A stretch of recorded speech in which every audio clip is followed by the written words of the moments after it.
Hi everyone, this is Shelby from the Diabetes Program, and today we're going to be making a colorful summer meal of chicken and vegetable kebabs and fresh fruit. First thing we're going to do is chop up a fresh watermelon. To do this, place your watermelon on a cutting board and cut in half. Then carefully trim off the ends of both halves of the watermelon. Then place one half of your watermelon with the large side flat on the cutting board and carefully trim off the rind from all sides of the watermelon. Then cut your watermelon into bite-sized cubes or slices depending on your preference. Continue this until the entire watermelon is cut. Then place your cut watermelon into a bowl, cover and store in the refrigerator until ready to eat. Next, we're going to cut up a fresh pineapple. So to do this, cut off the bottom of the pineapple and then slice off the pineapple top as well.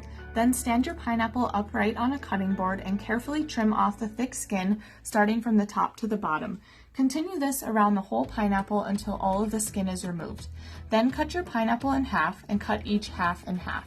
Next, we're going to remove the thick core from the center of each quarter. To do this, stand your wedge upright and slice down to remove the core, or lay your wedge on a cutting board and angle your knife to cut out the core. Then, cut each quarter into 1-inch cubes. Once the whole pineapple has been cut up, store in a covered bowl in the fridge until ready to use. The first thing we need to do for our kebabs is place our wooden skewers in a baking dish and cover with water.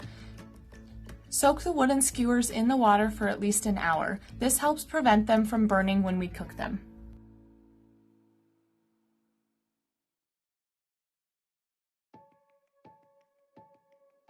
Now we're going to cut up our chicken breasts and marinate them.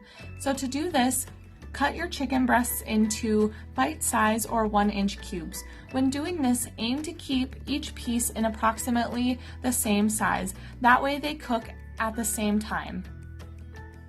Do this until all of the chicken is cut into cubes. Place a Ziploc bag into a bowl or a baking dish and add all of the cut up chicken. Then pour in your marinade. Close the Ziploc bag and gently move the chicken around to ensure that it is all coated with the marinade. Place this into the fridge for at least 30 minutes to marinate.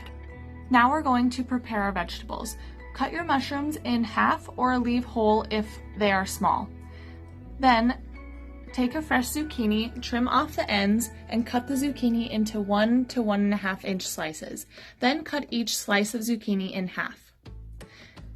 Next, for our onion, trim off both ends of the onion as well as the outer layer of skin. Cut the onion in half and then cut each half into about 3 pieces. Then cut those pieces in half one more time. For our bell pepper, cut the bell pepper in half, remove the stem, seeds, and ribs. Then cut each half of the pepper into about 1-inch cubes. Now it's time to assemble our kebabs. While doing this, be careful as the ends of the skewers are quite sharp. So, taking a skewer, thread a piece of chicken onto the skewer by shaking off any excess marinade, and then add alternating pieces of the onions, the bell peppers, zucchini, mushrooms, and pineapple and chicken until the skewer is full. Repeat this for each skewer until all of the chicken and the vegetables are used. Once you're done assembling all of your kebabs, throw away the remaining chicken marinade and wash your hands with soap and clean all areas where the chicken was with hot soapy water. The last step is to cook our kebabs. To do this in the oven, preheat your oven to 450 degrees. Line 2 baking sheets with aluminum foil and spray with non-stick cooking spray. Lay your kebabs on the baking sheets and bake for 25 to 30 minutes, flipping the skewers halfway through. Cook until the chicken is thoroughly cooked or until it's at 165 degrees. To cook your kebabs on the grill, preheat your grill to medium-high heat. Brush your grates with canola oil. Place your kebabs on the grill and grill until the chicken is cooked. Thanks for watching.